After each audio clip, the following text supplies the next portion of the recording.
Medical colleges में ये अनुभव की बात है कि विद्यार्थी जिस बीमारी के संबंध में पढ़ते हैं, बहुत से विद्यार्थियों को वही बीमारी होना शुरू हो जाती। जब वो पेट दर्द के संबंध में पढ़ेंगे और उनको मरीजों के पेट दर्द दिखाए जाएंगे और उनसे पेट की जांच करवाई जाएगी, अनेक विद्यार्थियों के पेट गड़बड़ हो जाएंगे। वो कल्पित करने लगते कि अरे कहीं वैसा ही दर्द मुझे तो नहीं हो रहा है। अपना ही पेट दबा दबा के देखने लगते, और जब पेट को दबाएंगे तो कहीं ना कहीं दर्द हो जाएगा, एहसास होगा कि दर्द हो रहा है, घबराहट शुरू हो जाएगी। मेडिकल कॉलेज में यह आम अनुभव की बात है कि जो बीमारी पढ़ाई जाती वही बीमारी फैलना शुरू हो जाती विद्यार्थियों में। सूफियों में एक कहानी है। जुन्नैद नाम का फकीर, जुन्नैद प्रसिद्ध फकीर मंसूर का गुरु था।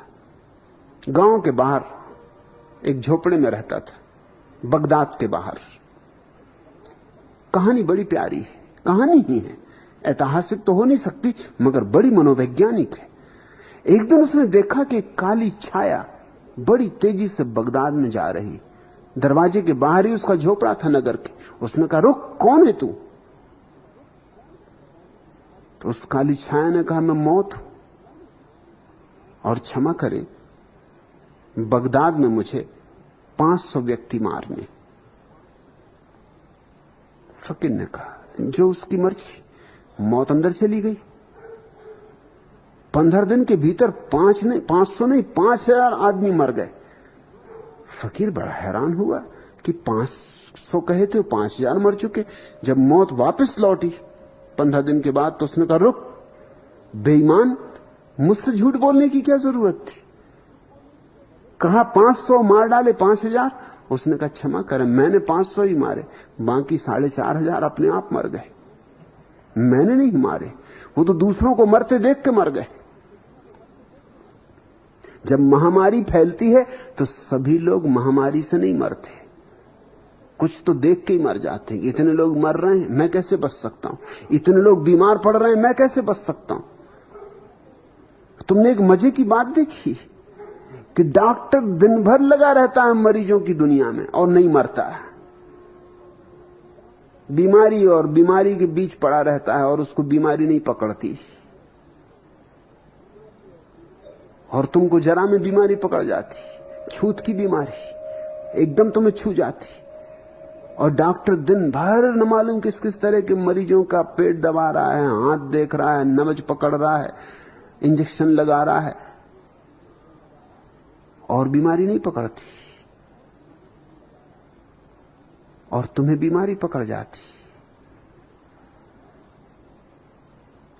तुम्हारा भाव बस तुम्हें पकड़ा देता। ये देख के भी तुम्हें ख्याल में आता होगा कि डॉक्टरों में तुम एक तरह की सख्ती पाओगे। तुम लाख रो दो, तुम्हारी पत्नी बीमार पड़ी, तुम लाख रोक दो और तुम्हें लगेगा कि डॉक्टर बिल्कुल उदासीन। उसको उदासीन होना पड़ता, नहीं तो वो कभी का मर चुके। उसको उदासीनता रखनी पड़ती, सीखनी पड़ती।